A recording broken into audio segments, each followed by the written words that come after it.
So, we are in the chapter of Indo-Pak relations, and very important component of Indo-Pak relation is the Jammu and Kashmir issue, and some of those issues are within India, but still I would like to discuss it here right now, because that is the one space where we can discuss of Jammu and Kashmir a bit more elaborately. That is why I am discussing it here.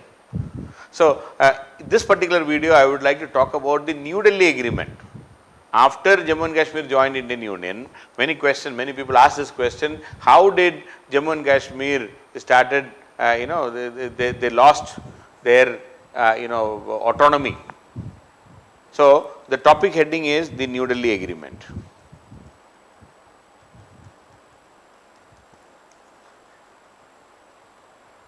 See, Maharaja Hari Singh joined Indian Union on 26th of October 1947, and when he joined Indian Union, when he signed the instrument of accession, only 3 or 4 items, we can say, some books talk about 3, but we can say 4 items were conceded to the Indian Union. The rest, all powers were with the Jammu and Kashmir constitution and the Jammu and Kashmir Constituent Assembly. He agreed to concede: 1, defense; number 2, foreign affairs;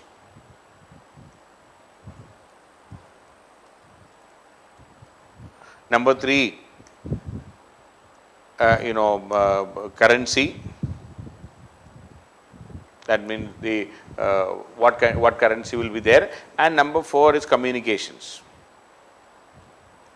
Finance or currency, we can say finance or currency, and communications. So, only 4 items were conceded to the Indian Union, and India was also accepting this, because we had only, see, the war broke out on 21st, or rather the tribal uprisings are on 21st of October, 26th we have, within 5 days, on the 5th day we signed the agreement. You can imagine, within 5 days whatever negotiations we had to do, because Maharaja Hari Singh also had no choice, and we also did not have much choice, because if you prolong the negotiation, Srinagar also would have been captured by the uprising, backed by the Pakistani military.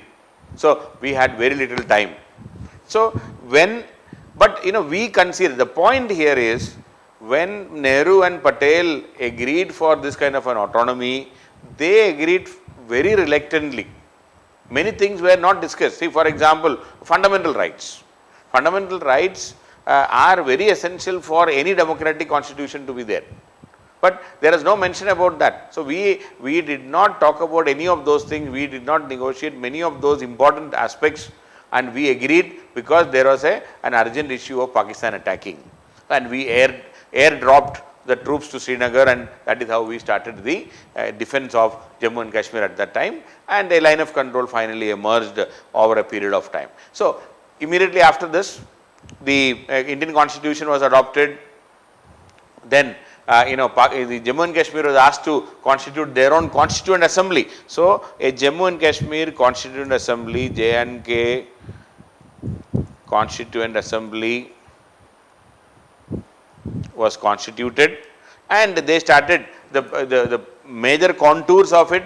J&K Constituent Assembly also approved the joining of the Indian Union. They approved. Now, what are the facilities and things should be there? That is what they were negotiating.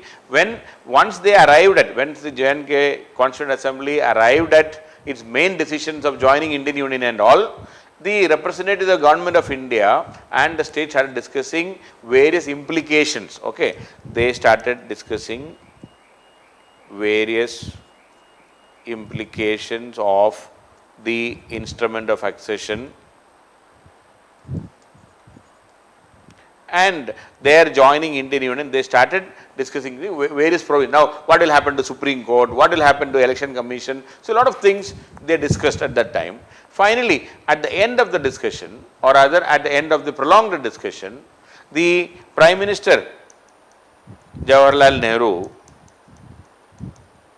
and the leader of the Jammu and Kashmir at that time, the popular leader, the National Conference leader, Sheikh Mohammed Abdullah,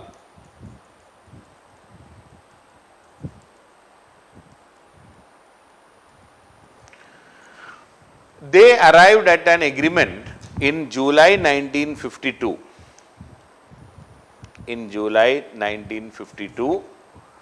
regarding what will be the nitty-gritties, what will be the fine prints of this instrument of accession and the autonomy, how exactly the autonomy will look like, what are the facilities and how exactly it will work out, the fine print on ground, how this autonomy will work, and this is what is known as the New Delhi Agreement. This is what is known as the New Delhi Agreement. And in this, according to many experts, with the signing of the New Delhi Agreement, many of the autonomy, provisions which would have been looking like autonomy, that provisions have been taken away, or rather Srinagar or Jammu and Kashmir conceded, surrendered many of those autonomous provisions to the Indian Union.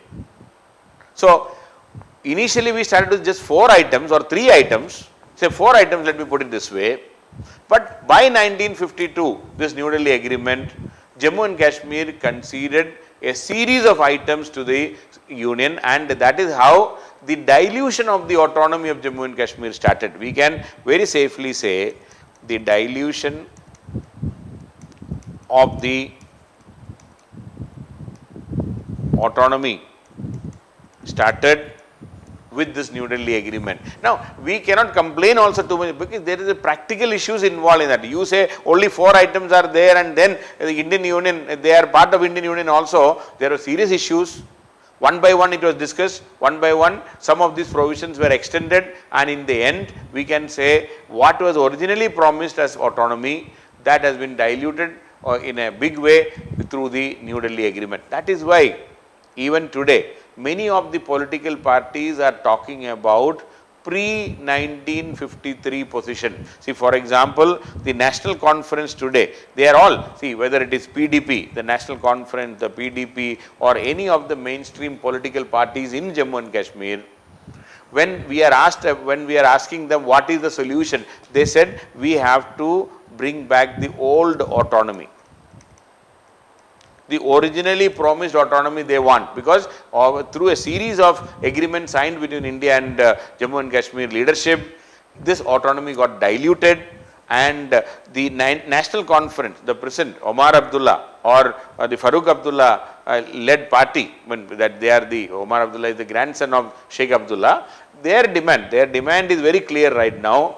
There should be pre-1953 position. Pre-1953 position means they want all the autonomy which were there, whatever surrendered through the New Delhi Agreement also, they would like to go back behind that. Of course, that is the demand. Of course, negotiation will take place, and we may come to a via media or a middle path we can always achieve. There is no big deal in that. So, first of all, some of the provisions of the New Delhi Agreement. Number 1, the residuary powers. Government of India agreed to keep the residuary powers with Jammu and Kashmir and not with the Union.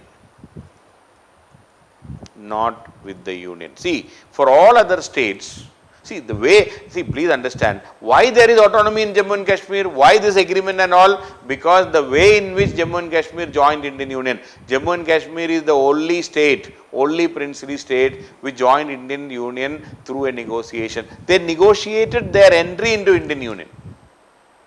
They negotiated their autonomy. And both Indian leadership and the Jammu and Kashmir leadership agreed on certain things. On that agreement, they joined Indian Union. So, first of all, the residuary powers will be with Jammu and Kashmir state and not with the Union. Number 2, it was agreed that the Jammu and Kashmir citizens will be regarded as citizens of India, but the state legislature can have, the Jammu and Kashmir has a separate citizenship, has a separate state citizenship. The citizens of Jammu and Kashmir are citizens of India, and plus they are having a state citizenship where there is no state citizenship for other states. So, the state can bestow special rights and privileges to the state subjects. So, there can be special rights and privileges to state subjects. So the people of Jammu and Kashmir can have special rights within the state according to this the New Delhi Agreement. So New Delhi Agreement agreed that there can be a separate citizenship and the state citizenship, and they can have special rights. And number 3, we can say the President of India. See, now what we have considered is Article 52 onward, the President of India, the Union. So Article 52 to 62 to Article 62, which is related to the President of India, and the Constitution related to him is applicable to the state also. Whatever powers are there, whatever powers mentioned between 52 to Article 62, it is extended to Jammu and Kashmir. Extended to Jammu and Kashmir, and please remember this Article 52 to 62 deals with the President and the powers. So that is extended to Jammu and Kashmir. And Union Parliament, this agreement also agreed that the state can have its own flag. The state will have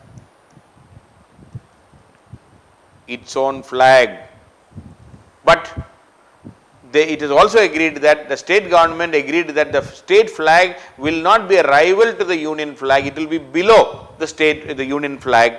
The Indian flag will be there, state flag also will be there, but state flag will be below it is not a rival, it is not equal, below the union flag. But there will be a separate flag. The governor of Jammu and Kashmir will be known as Sadr-e-Riyasat. The governor, 5th point, governor will be known as Sadr-e-Riyasat. And this Sadr-e-Riyasat will be elected by the state legislative assembly. He will be elected by state assembly. It is not to be nominated by the union parliament or union government. It is not to be nominated. So Sadr-e-Riyasat is the name of the governor, and similarly the chief